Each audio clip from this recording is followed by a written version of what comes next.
Welcome back and thank you so much for staying with us here on SA Today. Zimbabwe's ruling ZANU-PF says it welcomes the decision by South African President and the sitting African Union chair to send an envoy to the country.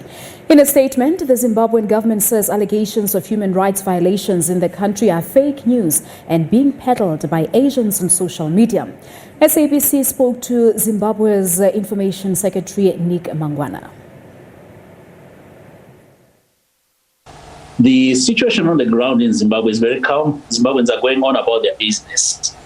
What we have seen, as I articulated in the statement that our government released yesterday, is very old pictures and footage that's being circulated and recycled. Recently, we've seen images of a young man who was taken in.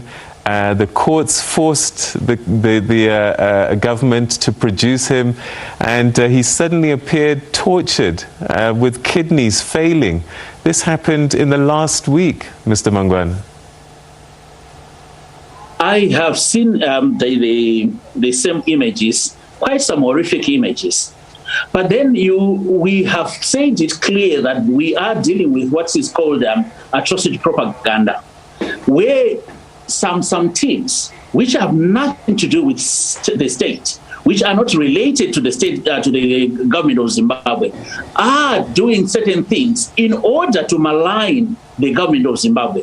And I mean, if two people decide, one, because they have got a dispute in themselves, maybe they are fighting over a mining claim, maybe they are fighting over gold. If they decide now to use the current climate that's in Zimbabwe, where people actually believe that the state is in complicity with the abduction of citizens, use that as a cover for their criminal acts. But it's Mr. going Mangwana, to be attributed to the state. Mr. Mangwana, that's number one. Number two, there is actually a situation where people, because we are here now, the hashtags, instead of, for example, recycling a very old image, some people are taking that law into their own hands. Go and pick somebody.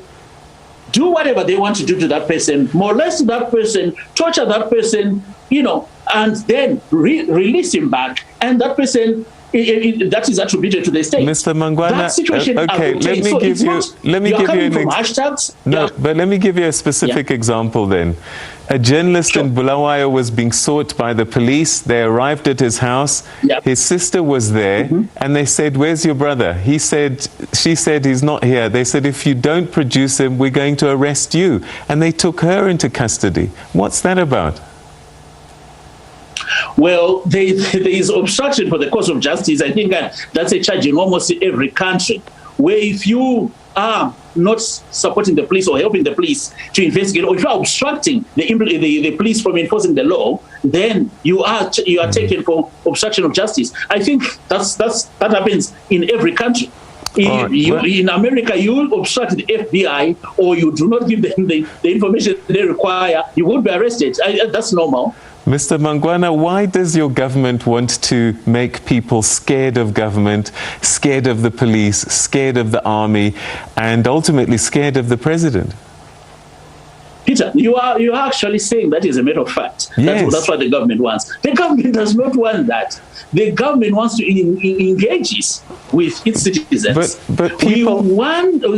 elections are won by convincing people. We want a total buy-in by the citizenry. That's the only way we can build this country. We are not going to build this country from a scared populace. So definitely there's no effort or policy to cow the population of Zimbabwe. Absolutely none.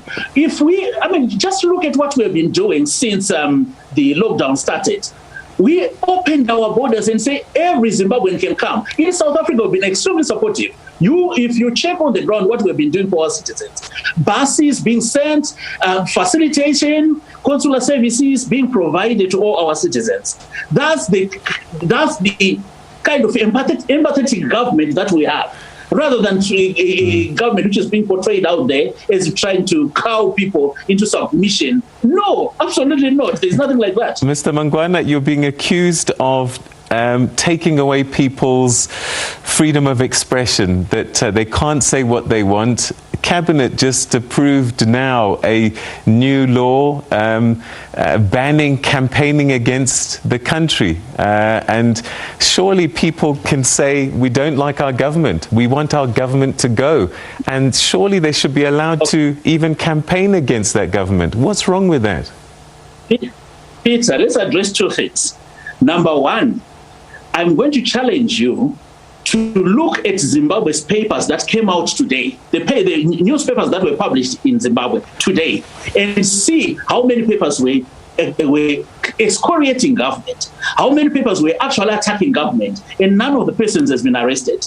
The papers are in circulation. They are being sold on the streets. That's number one. So the assumption that we do not allow freedom of expression is misplaced and not factual. Then let's go to number two. The issue of campaigning, the law hasn't been passed, but the law that's proposed is not for criticizing the government. It's for undermining the country. That is the law that is in America, the Logan law. It's in many countries. What is treason based on? This is the point. You go out there, you betray your own country.